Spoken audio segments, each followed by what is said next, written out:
Bonjour à tous, on commence notre revue de presse en France avec l'Olympique Lyonnais qui reçoit le Benfica dans le cadre de la Ligue des Champions ce soir au Groupama Stadium. Les Lyonnais sont en reconquête comme le souligne le quotidien L'Équipe. Cette fois les cadeaux seront interdits, titre Le Progrès. Faisant référence à la boulette d'Anthony Lopez à Lisbonne il y a 2 semaines, qui avait coûté très cher à l'OL. Au Portugal, on va à nouveau dompter le lion français, titre le journal Abola. On reste sur la Ligue des Champions, c'est le moment Griezmann pour Mundo Deportivo, puisque le Barça reçoit le Slavia Prague sans Luis Suarez en début de soirée. De quoi mettre la pression sur l'attaquant français. C'est un trident inédit qui va être aligné par Ernesto Valverde avec Ansu Fati ou Ousmane Dembélé pour compléter la ligne d'attaque Blaugrana, Griezmann, Messi. Toujours en Espagne, les journaux madrilènes ne parlent que de Gareth Bale aujourd'hui. Le Gallois irrite toujours les dirigeants du Real Madrid.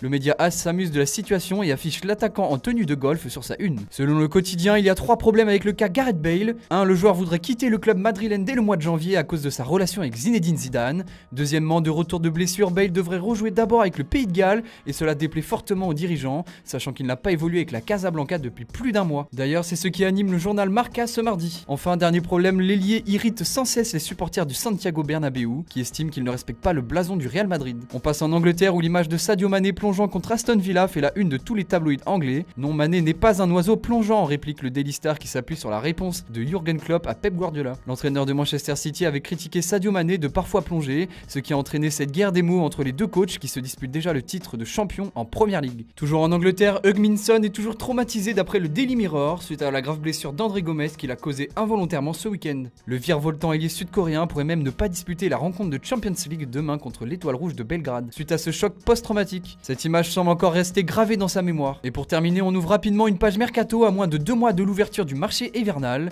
En Italie, Tuttosport annonce que la bataille est déjà ouverte pour le buteur norvégien Erling Haaland.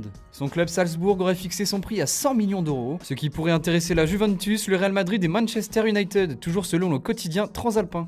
Enfin, on revient en France avec le journal Le Parisien qui balance une information sur Kylian Mbappé dans son édition du jour. Si le PSG devra résister aux offensives du Real Madrid pour garder son prodige français l'été prochain, le club de la capitale pense déjà à proposer aux natifs de Bondy une prolongation XXL. Paris serait prêt à s'aligner sur le salaire de Neymar, à savoir 37 millions d'euros annuels. Aujourd'hui, Mbappé touche environ 15 millions d'euros par saison. Voilà, c'est tout pour aujourd'hui. Bonne journée à tous et à très vite sur Foot Mercato.